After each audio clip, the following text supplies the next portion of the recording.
बांग्लादेश में अब से कुछ देर में वोट डाले जाएंगे। शेख हसीना के सत्ता से हटने के बाद बांग्लादेश में मतदान हो रहे हैं। ये चुनाव जितना बांग्लादेश के लिए महत्वपूर्ण है, उतना ही भारत के लिए भी इम्पोर्टेंट है। पूरी दुनिया की नज़र बांग्लादेश चुनाव पर तो है ही, अभी तक भारत से अच्छे रिश्ते रखने वाले बांग्लादेश का रिश्ता भारत के साथ कैसा रहेगा, जो पार्टी सत्ता में आती है वो कैसा रिश्ता रखेगी, इस पर भी नजर बनी हुई है। क्योंकि पिछले कुछ वर्षों से बांग्लादेश में भारत विरोधी लहर देखने को मिल रही है।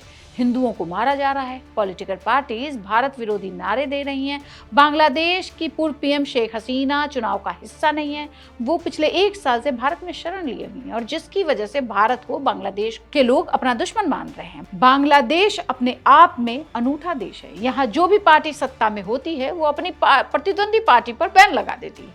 बांग्लादेश का चुनाव कई मायनों में इसलिए भी दिलचस्प है कि बांग्लादेश में इस चुनाव में कई नई कहानियां लिखी जा रही हैं। इस बार वो पार्टियां चुनावी मैदान में है जो सालों से बांग्लादेश में प्रतिबंधित रही हैं, जिसमें बीएनपी और जमात पार्टी शामिल है। तो इस बार शेख हसीना की पार्टी चुनावी मैदान से दूर है। लेकिन बात चुनाव की, तो ये चुनाव बांग्लादेश के लिए, भारत के लिए, साउथ एशिया के लिए खास बना हुआ है। चीन और पाकिस्तान बांग्लादेश को अपनी मुट्ठी में करने में जुटे हैं। अंतरिम सरकार के प्रधानमंत्री मोहम्मद यूनुस बांग्लादेश का कभी पाकिस्तान से, तो कभी चीन से, तो कभी अमेरिका से उसको कठपुतली बनाने में लगे हैं। वो आनन फानन में ट्रेड डील्स साइन कर रहे हैं। राजनीतिक पार्टियां भारत विरोधी नारे दे रही हैं, लेकिन चुनावी मैदान में उतरी तीनों पार्टियां, चाहे वो जमात हो या फिर बीएनपी या फिर बात करें एनसीपी की, सभी जैसे जैसे चुनाव नजदीक आ रहे हैं, भारत विरोधी रुख से भारत नरम होती जा रही है। एनसीपी छात्र आंदोलन से उभरी हुई पार्टी है, जमात के साथ मिलकर चुनाव लड़ रही है। पिछले कुछ दिनों में जैसे जैसे भारत से रिश्ते खराब हो रहे हैं, वैसे वैसे सभी की नजर टिकी है कि कौन सी पार्टी भारत के साथ कैसा रिश्ता रखने वाली है। हमने बांग्लादेश की पार्टियों के मैनिफेस्टो पर नजर डाली। तारिक रहमान की बीएनपी ने अपने मैनिफेस्टो में 9 बड़े वादे किए, कल्याणकारी और समृद्ध बांग्लादेश की बात की है। कई वादों के साथ जिसने सबसे ज्यादा ध्यान आकर्षित किया है वह बांग्लादेश में हिंदुओं के साथ हो रहे अत्याचार जो देखने को मिल रहे हैं। धार्मिक नेताओं के सम्मान की बात की है। वहीं भारत की तरह बीएनपी बांग्लादेश फर्स्ट नीति अपनाने की बात कर रहा है। वहीं पे बीएनपी ने वादा किया है कि भारत के साथ लगी सीमा पर हत्याएं रोकी जाएंगी, तीस्ता और पद्मा की नदियों के उचित पानी बंटवारा होगा और कई देश बांग्लादेश का मालिकाना हक कोई भी देश नहीं बनेगा। जमात जो इस्लाम के अधिकार की बात करती है, उसके सुर भी भारत को लेकर नरम हो गए।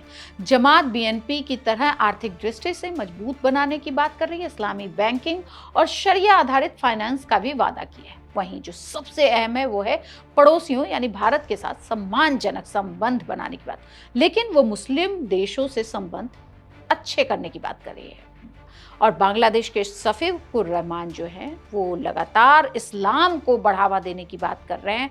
उन्होंने महिलाओं के लिए भी खास चीज़ें सोच रखी हैं वो मैनिफेस्टो में, और कल हमने वो वीडियो बनाया था, मैं लिंक में ज़रूर लगाऊंगी, उसको देखिएगा। अब हम बात करेंगे एनसीपी की। तो एनसीपी ने भी भारत को लेकर नरम रुख अपनाया है। ये वही एनसीपी है जिसने 1 साल पहले शेख हसीना को सत्ता से हटाने में मदद की थी। अब बात वही नाहिद इस्लाम वाली।